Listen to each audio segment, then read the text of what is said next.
Bonjour et bienvenue, je suis Arnaud, le créateur de Wa.net, et dans cette vidéo je vais vous faire la démonstration de la personnalisation d'un modèle de e-card qui s'appelle Se sentir pousser des ailes en 3 à 4 minutes. Je vais ajouter un logo, un message de vœux, des coordonnées et procéder à la réalisation de 2 créations avec des mises en page et des habillages différents que je sauvegarderai avant d'en choisir une pour l'ajouter à mon panier de commandes. Donc c'est parti pour la première création pour laquelle je vais conserver la mise en page et les éléments graphiques présents par défaut dans ce modèle.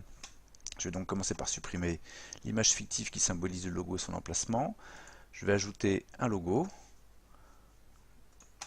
En l'occurrence ici c'est un logo sur fond blanc qui va parfaitement s'intégrer sur le sticker présent. Je vais en réduire un peu la taille. Lui affecter la même rotation que le sticker, et puis on s'aperçoit que le logo est par-dessus la punaise, donc on va le faire passer en dessous en cliquant sur le bouton placer en dessous. On clique autant de fois que c'est nécessaire. Voilà mon logo d'intégrer. Je vais pouvoir m'intéresser au bloc texte message de vœux, que je vais éditer en double-cliquant dedans, en sélectionnant le texte, et puis je vais pouvoir taper mon texte. Je vous souhaite une belle année 2018 pleine de, je tape Enter pour le retour à la ligne, projet de satisfaction et de bonheur petits et grands. Je vais ajouter un deuxième bloc texte au titre de signature. Donc je vais dans la barre d'action en haut de l'espace de personnalisation, je clique sur ajout texte, je tape mes prénoms et noms.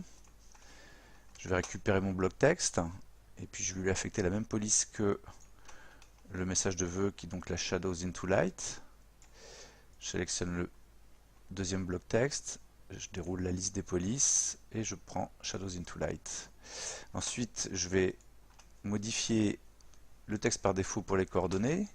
Ce coup-ci, au lieu de double-cliquer dans le bloc texte, je vais l'éditer via ce petit éditeur.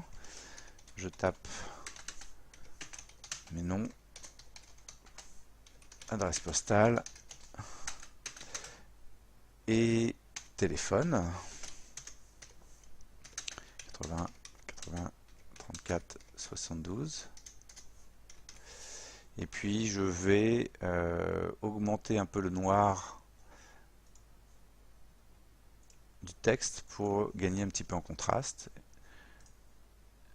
Voilà, et je vais pouvoir désormais cliquer sur le bouton prévisualisation pour voir le rendu. Donc évidemment le filigrane n'est plus présent sur le fichier final qui vous est livré dès lors que vous finalisez et payez votre commande. Donc j'ai une première version qui me convient. Je vais la sauvegarder en cliquant sur le petit icône disquette. Je vais la nommer Créa 1. Donc cette création, je vais pouvoir la rappeler à tout moment en cliquant sur le bouton Charger une création. Voilà, vous êtes armé pour commencer déjà une première personnalisation de ce modèle. Pour les plus patients d'entre vous, je vais faire une deuxième démonstration avec un changement de mise en page et puis un logo dans un format différent. Donc première chose, je vais supprimer ce logo. Je vais télécharger un logo dans un format vertical.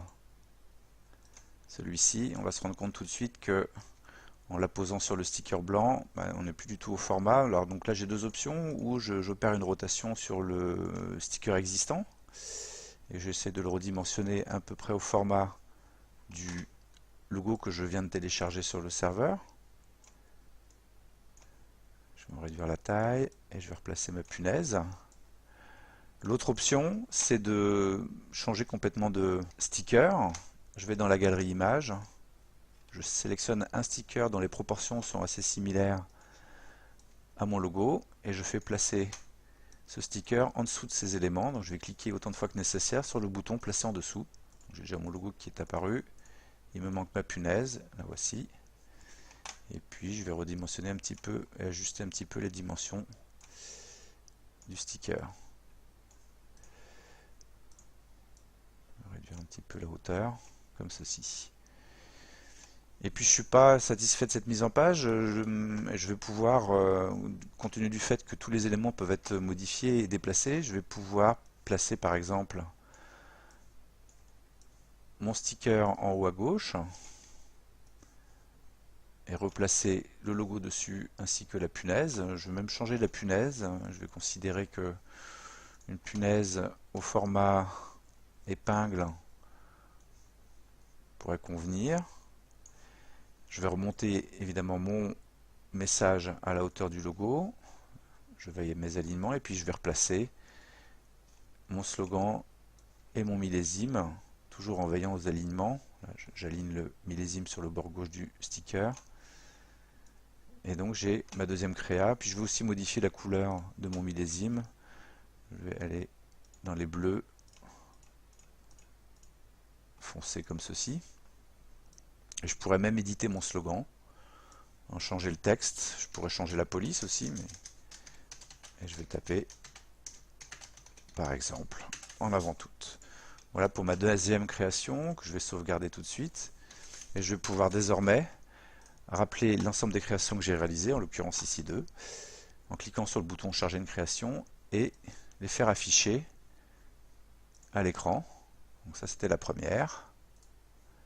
Voici la deuxième. Je vais considérer par exemple que la deuxième me convient mieux et je vais ajouter donc celle-ci au panier en cliquant sur ajouter au panier. Voilà, vous savez tout sur la personnalisation de ce modèle. Merci beaucoup pour votre attention et à très bientôt sur wa.net.